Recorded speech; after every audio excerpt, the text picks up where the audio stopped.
በዛሬው ትምህርታችን አምስቱ አዕማደ ምስጢራት የሚባሉትንና ጥቅማቸውን ነው የምናያቸው። አምስቱ አዕማደ ምስጢር የሚባሉት ከምስጢረ ሥላሴ ጀምሮ እስከ ምስጢረ ትንሣኤ ሙታን ያሉት ምስጢራት ናቸው።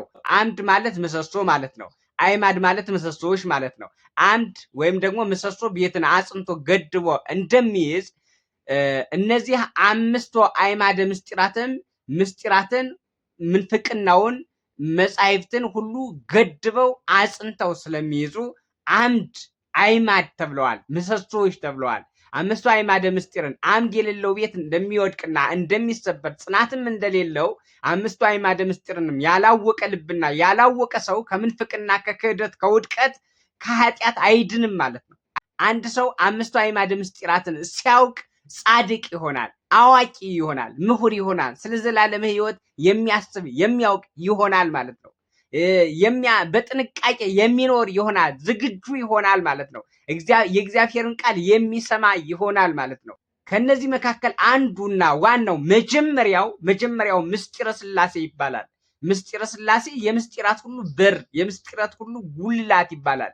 ለምን ከተባለ ምስጢረ ሥላሴ ካልታወቀና በምስጢረ ሥላሴ ካላመን ምስጢረ ሥጋዌ ሊኖር አይችልም፣ ምስጢረ ቁርባን ሊኖር አይችልም፣ ምስጢረ ጥምቀት ሊኖር አይችልም፣ ምስጢረ ትንሣኤ ሙታን ሊኖር አይችልም።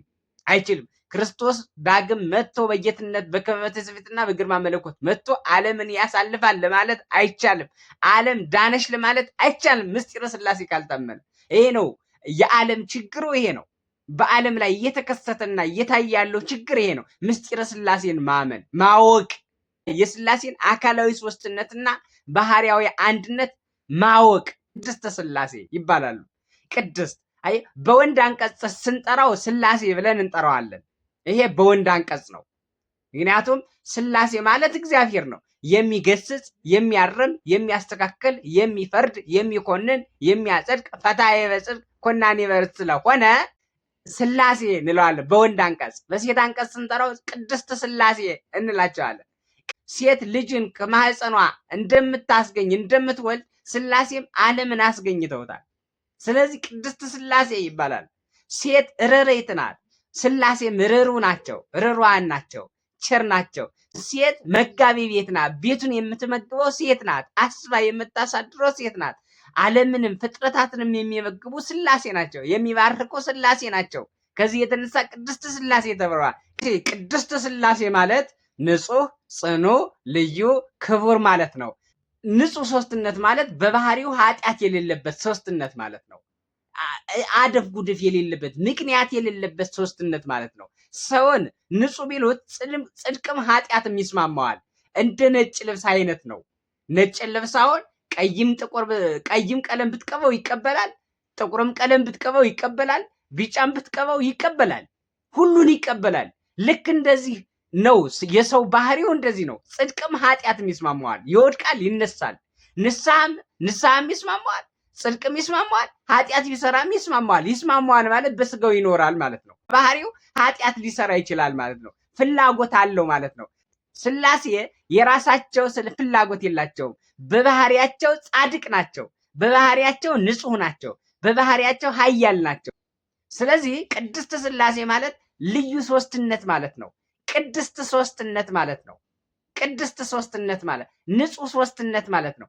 ልዩ ሦስትነት ከሌሎች ሦስት ከምንላቸው የተለየ ሦስትነት። ሥላሴ ማለት እኮ ሦስት ማለት ሳይሆን ሦስትነት ማለት ነው። በነገራችን ላይ ሦስትነት ማለት ነው እና ልዩ ሦስትነት ማለት። ሌላው ቅድስት ሥላሴ ማለት ጽኑ የሆነች ሦስትነት ማለት ነው።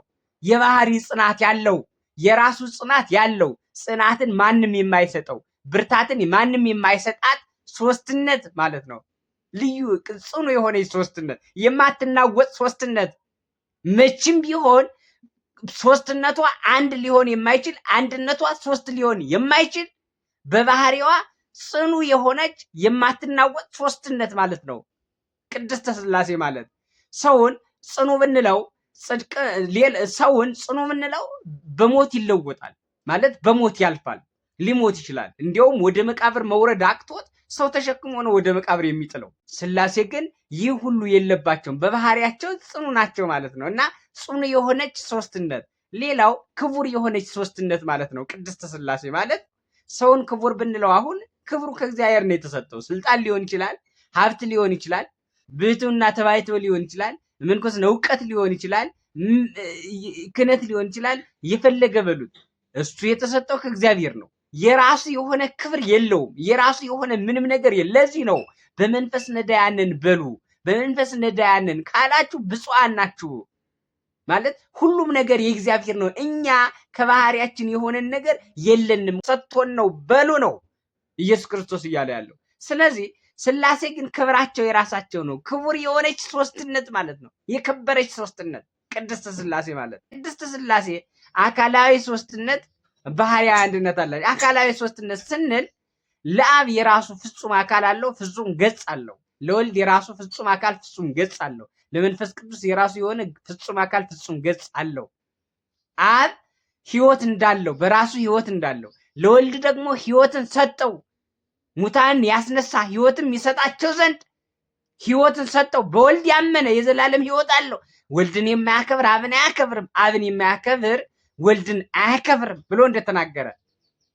ስለዚህ ይሄ የሚያስረዳን አካላዊ ሶስትነት ነው። መንፈስ ቅዱስን ደግሞ በዚህ በግብረ ሐዋርያት ምዕራፍ 2 ቁጥር 1 ጀምረን ስንመለከት በባለ አምሳል ላይ በእሳት አምሳል በሐዋርያት ላይ ሲወርድ አይተነዋል። በዮርዳኖስ በርግብ አምሳል በወልድ ላይ ሲያርፍ በተለየ አካሉ ሲጠመቅ አብ በተለየ አካሉ ዝንቱ ውእቱ ወልድየ ዘአፈቅር ብሎ ሲናገር፣ መንፈስ ቅዱስ ደግሞ በተለየ አካሉ በርግብ አምሳል ሲወርድ አይተነዋል። ስለዚህ አካላዊ ሶስትነታቸው ባህሪያዊ አንድነታቸው ጸንቶ የሚኖር ማለት ነው ቅድስት ሥላሴ ማለት።